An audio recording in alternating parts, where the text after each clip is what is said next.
हमारा सपना ये है कि आज पीजी करके पीएचडी करके जो छात्र हैं, जो बेरोजगार, जिसको हेमंत सोरेन की सरकार ने कहा था कि हम 5,000 और 7,000 के बेरोजगारी भत्ता देंगे, तो वो बेरोजगारी भत्ता ना देकर उसको हम सेटल कैसे कर सके, इस पर काम होना चाहिए। ये हमारा सपना है। सपने के ऊपर आते हैं हम। आपके जैसे बहुत सारे युवा नेता आए और वर्तमान में नेता भी बन गए। तो एग्जाम्पल की बात कर ले तो चमरा लिंडा जी हैं, सुरेश महतो जी भी एक समय था कि आंदोलन करते करते बिहार विधानसभा पहुंच गए थे और साइकिल से पैदल बहुत सारा आंदोलन किए हैं। और तमाम नेता आज खुद के विकास को लेकर के अग्रसर हैं, आगे हैं। तो कहीं ऐसा ना हो कि आप लोग जो सपना देख रहे हैं वो अपना तो ना हो जाए बाद में। तो इस बार लोग बोल रहे हैं कि कोई विधायक बने या ना बने, लेकिन 4-5 नाम जो है वो विधायक बनेंगे। पहले तो जयराम महतो, दूसरे देवेंद्र नाथ महतो, मोतीलाल महतो, और ये तमाम जो नामचीन हस्ती हैं, जो चेहरे हैं, उनका विधायक बनना तय है। तो ऐसे में लोगों का मानना है कि मोतीलाल महतो डुमरी से फाइट कर सकते हैं। देखिए,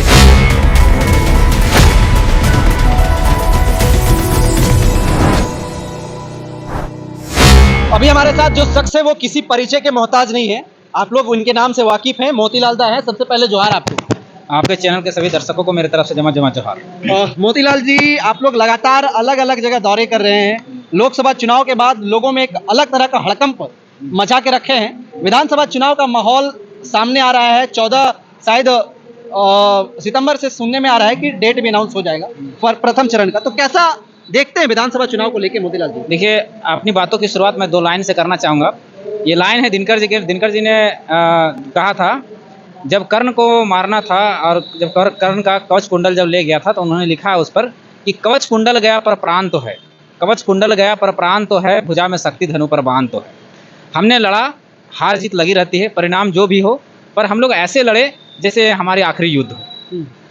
हार तो किसी का होना ही था, जीत किसी एक ही होता, पर जो भी परिणाम जनता ने दिया उसे हमें स्वीकार है। बहुत ही बेहतर परिणाम दिया। हम पहली बार लड़े और हमें इतना उम्मीद नहीं था कि इतना बेहतर हम परफॉर्मेंस कर सकते हैं। तो आने वाले विधानसभा चुनाव में ये एक खतरे की घंटी है इन पार्टियों के लिए, और हमारे लिए बहुत बेहतर है कि हम लोग इतना अच्छा रिजल्ट किए। तो आने वाले चुनाव में बहुत बेहतर करने जा रहे हैं हम लोग। अच्छा, अभी सुनने में आ रहा था कि भारतीय जनता पार्टी के बहुत बड़े नेता आप लोग से मिले भी अलायंस को लेकर के। लोकसभा चुनाव में ही मिले थे कि सीट को लेकर के आप ये सीट ले लीजिए, ये करिए, यहाँ से लड़िए। अभी वर्तमान में भी आप लोग को ऑफर आ रहे होंगे, तो क्या सोचते हैं उसको लेकर? नहीं, बात तो सही है। लोकसभा से जब चुनाव था तो दोनों पार्टियों की तरफ से, चाहे इंडिया गठबंधन की बात करें चाहे एनडीए गठबंधन की बात करें, दोनों तरफ से ऑफर आई थी, पर हमने अस्वीकार कर दिया था। अस्वीकार इसलिए कर दिया था कि हम लोग एक मुद्दा लेके चले। आज जनता 24 सालों की झारखंड में ठगा महसूस कर रहा है। राज दोनों ने किया, इंडिया अलायंस ने भी किया है और एनडीए गठबंधन ने भी किया है। तो राज दोनों ने किया और दोनों ने जो मुद्दे हैं वो मुद्दा ही रह गया, कभी हल नहीं हुआ। तो उनके साथ अगर जाएंगे तो फिर तो वही रह जाएगा। जो चीज़ें लेकर चलें, जिन मुद्दों को हम लोग लेकर चलें, जो 21 नीतियों को मांग को लेकर चलें, क्या वो पूरा कर पाएंगे? नहीं कर पाएंगे। अगर उनके साथ चलेंगे तो उनकी विचारधारा में हम ढल जाएंगे। जो काम हम लोग को करना है वो कर नहीं पाएंगे, इसलिए हम लोग उनके साथ अलायंस करने पर असहमति जताएं। अच्छा, मोतीलाल जी को क्या लगता है इस बार विधानसभा चुनाव में, जैसे कि आपके केंद्रीय अध्यक्ष टाइगर जयराम महतो जी ने अनाउंस किया है 55 सीट के आसपास, तो कितना सीट आप लोग ला सकते हैं? लोकसभा चुनाव में भी आप लोग बड़े बड़े दावे किए थे, नतीजा सामने आया कि आप लोग तीसरे दूसरे स्थान पे रह गए। देखिए, पहली बात तो वादा तो हर कोई करता है। मान लीजिए बीजेपी ने कहा था कि अब की बार 400 पार हो गया, क्या नहीं हो गया? तो आदमी अपना नारा, अपना स्लोगन देके चुनाव को लड़ता है, अपनी तरफ जनता को रिझाने का प्रयास करता है। हम लोगों ने भी किया, लेकिन हम लोग पहली बार और अपने दम पर इतना वोट लाए तो ये कम नहीं है हम लोग के लिए। अपने आप में एक, आज तक के इतिहास में अगर देखा जाए तो इस तरह का ना चुनाव हुआ था और ना चुनाव, हमको लगता है भविष्य का बात हम तो नहीं करते, लेकिन आज तक ऐसा चुनाव नहीं हुआ था जहां जनता खुद पैसे लगाती है, खुद भीड़ जुटाती है, खुद चुनाव लड़ती है, खुद सारे संसाधन जितना होता है, पोस्टर हो गया, बैनर हो गया, जितना खर्च है, जितना संसाधन है, खुद जुटाती है। ऐसा चुनाव हमने पहली बार देखा है। तो ये अपने आप में एक ऐतिहासिक था और अपने आप में एक जीत है। भले हम लोग विधानसभा चुनाव में पैसा खर्च करिएगा कि नहीं, फिर उसी तरह से हम लोग लड़ेंगे, क्योंकि ये चुनाव हम लोग नहीं लड़ते हैं। चुनाव जब हम लोग लड़ते हैं तो जनता चुनाव लड़ती है, हम लोग नहीं लड़ते। हम लोग केवल एक चेहरा होते हैं, पर चुनाव जनता लड़ती है। अच्छा, इस बार लोग बोल रहे हैं कि कोई विधायक बने या ना बने, लेकिन 4-5 नाम जो है वो विधायक बनेंगे। पहले तो जयराम महतो, दूसरे देवेंद्र नाथ महतो, मोतीलाल महतो, और ये तमाम जो नामचीन हस्ती हैं, जो चेहरे हैं, उनका विधायक बनना तय है। तो ऐसे में लोगों का मानना है कि मोतीलाल महतो डुमरी से फाइट कर सकते हैं। देखिए, ये तो सबसे पहली बात, संगठन में हम वरीय पदाधिकारी जरूर हैं, पर ये हमारा निर्णय नहीं हो सकता। हाँ, चुनाव के जहाँ तक बात लड़ने का रहा, तो हमारा जो विधानसभा का जो सीट है वो हमारा डुमरी विधानसभा ही पड़ता है, पर ये निर्णय जो रहेगा वो केंद्रीय कोर टीम पर है। लेकिन जब चुनाव लड़ने की बात जब आप कहते हैं कि अगर लड़ना होगा उस तरह से, तो हम दावा अगर पेश करने की बात होगा तो हम डुमरी से ही करेंगे, क्योंकि मेरा वो अपना विधानसभा पड़ता है। और जहाँ तक बात रही चुनाव लड़ने या विधायक बनने की, तो देखिए, जब आंदोलन की शुरुआत हुई थी, हम शुरुआत की आंदोलन की, ये जो भाषा आंदोलन का हम लोग नींव रखे हैं, हम लोग पुतला दान किए हैं। जब पुतला दान था तब हम शुरुआत किए, तो हम लोग इतना छोटा मनसा नहीं है, विधायक बनने के, सांसद बनने के इतना छोटा सपना लेकर नहीं आए हैं। सपना हमारा इस तरह है कि झारखंड को संवारना है, सजाना है, समेटना है, ये हमारा सपना है। उसमें क्या करना है कि सबसे पहले हम लोग को शिक्षा पे काम करने के लिए हमारी शिक्षा व्यवस्था ऐसी होनी चाहिए कि हमारा जैसे दिल्ली का मॉडल है, जैसे गुजरात का मॉडल है, उस प्रकार की हमारी शिक्षा व्यवस्था होना चाहिए। शिक्षा व्यवस्था की उस तरह का इंफ्रास्ट्रक्चर होना चाहिए।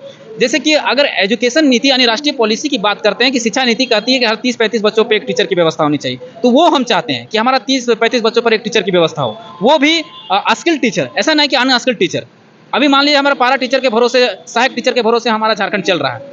अभी 35,000 स्कूल हैं, लेकिन 35,000 स्कूल में टीचर ही नहीं है। कोई स्कूल में तो एक स्कूल के पारा टीचर के भरोसे चल रहा है। हमारा ही पंचायत का बहुत सारे स्कूल है जिसमें से एक टीचर के भरोसे चल रहा है। तो ये बहुत दुर्भाग्य की बात है, और वहाँ 200-300 बच्चे पढ़ रहे हैं, तो उनका भविष्य कहाँ जाएगा? अंधकार में जाएगा। तो हम लोग चाहते हैं कि सबसे पहले वहाँ एक ऐसा शिक्षा की व्यवस्था हो जहाँ अधिक से अधिक टीचर की व्यवस्था हो। उसके बाद उसके लिए कॉपी कलम किताब की व्यवस्था हो, निःशुल्क एक अच्छा क्वालिटी शिक्षा दे सकें, ऐसा हमारा सपना। हमारा सपना ये है कि आज 100 गो में हमारा जो बच्चा है वो मैट्रिक पास करता है और कम से कम 40 बच्चे जो स्कूल छोड़ देते हैं। हम लोग चाहते हैं कि 100 में 95 लाए जाए, ऐसा हमारा सपना है। ऐसा हमारा झारखंड को समेटने का सपना है। हमारा सपना है जिस तरह से साउथ के लोग जाके कोई गूगल का सीईओ बन रहा है, कोई माइक्रोसॉफ्ट का सीईओ बन रहा है, उस तरह से झारखंड का बच्चा भी निकले और गूगल का इसका सीईओ बने। तो ऐसा शिक्षा देने की सपना है। सपना हमारा झारखंड का ऐसा है कि आज झारखंड में जो भी लड़का हमारा मतलब कुछ थोड़ा बड़ा बीमारी हो गया, जैसे कैंसर हो गया, जैसे हार्ट ट्रांसप्लांटेशन हो गया, तो तुरंत यहाँ से ट्रांसफर, यहाँ झारखंड में कोई ऐसा हॉस्पिटल नहीं है जहाँ ऐसा इलाज हो,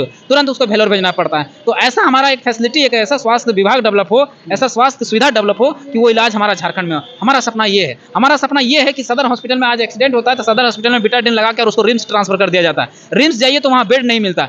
हम चाहते हैं कि ऐसी व्यवस्था हो कि जो अगर एक्सीडेंट करे तो उसका इलाज यहीं हो, रिम्स ट्रांसफर ना करे। और अगर रिम्स किसी कतई अगर ट्रांसफर किया जाता है तो वहाँ उसको अच्छा सुविधा मुहैया हो, कम से कम बेड मिले, कम से कम क्यों, अच्छा से अच्छा फैसिलिटी मिले। ये हम चाहते हैं, ये हमारा सपना है। हमारा सपना, एक मिनट, सपना हमारा समझ लीजिए कि विधायक, आपने कहा कि विधायक सांसद बनना है, तो हमने जो सपना हम लोग ने सजाया उसकी हम बात कर रहे हैं। हमारा सपना ये है कि आज हमारा बच्चा जो है, आज जो मैट्रिक कर रहा है, इंटर कर रहा है, ग्रेजुएशन कर रहा है, पीजी कर रहा है, पीएचडी, ज़्यादातर बच्चा क्या कर रहा है, मैट्रिक इंटर करके बम्बई, दिल्ली, गुजरात चल जा रहा है हवा चलाने, मजदूरी करने। तो वो नहीं करना पड़े। हमारे बच्चे अगर पास करते हैं, मैट्रिक करते हैं, इंटर करते हैं, तो उसको अनस्किल्ड है तो उसको स्किल्ड करके यहीं पर उसको रोजगार मुहैया कराया जाए। और जितने भी प्राइवेट कंपनियां हैं उसमें 75% उसको यहीं पर नौकरी दिया जाए। और इतनी हमारी कंपनियां हैं, करीब लाखों लोगों को, लाखों युवाओं को यहाँ पर सेटल किया जा सकता है। पर एक शिक्षा, एक अच्छी नीति की जरूरत है, केवल एक अच्छी नीति की जरूरत है। और ये नीति की सपना है कि जो अगर 100 में से 90 अगर बच्चे हमारे पलायन कर रहे हैं तो 90 बच्चे हमारे झारखंड में रोजगार करें, ये हम चाहते हैं। हमारा सपना ये है कि आज पीजी करके, पीएचडी करके जो छात्र हैं, जो बेरोजगार, जिसको हेमंत सोरेन की सरकार ने कहा था कि हम 5,000 और 7,000 के बेरोजगारी भत्ता देंगे, तो वो बेरोजगारी भत्ता ना देकर उसको हम सेटल कैसे कर सके, इस पर काम होना चाहिए। ये हमारा सपना। आपके सपने के ऊपर आते हैं हम। आपके जैसे बहुत सारे युवा नेता आए और वर्तमान में नेता भी बन गए। एग्जाम्पल की बात कर लें तो चमरा लिंडा जी हैं, सुदेश महतो जी भी एक समय था कि आंदोलन करते करते बिहार विधानसभा पहुंच गए थे, और साइकिल से, पैदल बहुत सारा आंदोलन किए हैं। और तमाम नेता आज खुद के विकास को लेकर के अग्रसर हैं, आगे हैं। तो कहीं ऐसा ना हो कि आप लोग जो सपना देख रहे हैं वो अपना तो ना हो जाए बाद में उन नेताओं के जैसे। आपका सवाल अच्छा है। देखिए, जो चीज़ें उसको अप्रिशिएट करना चाहिए। आपका सवाल अच्छा है, क्योंकि आज भारत आज़ाद होने के बाद 75 साल हो गए और झारखंड अलग होने 24 साल हो गया, लेकिन आज तक जनता ने इक्का दुक्का को छोड़ के, अपवाद को छोड़ के ऐसा ही हुआ है कि बाद में जाके वो बदल जाते हैं। आपकी कहना से, लेकिन कुछ लोग उसमें हैं, जैसे आप एक के उदाहरण ले, जैसे विनोद बाबू का उदाहरण ले, वो लोग भी नेता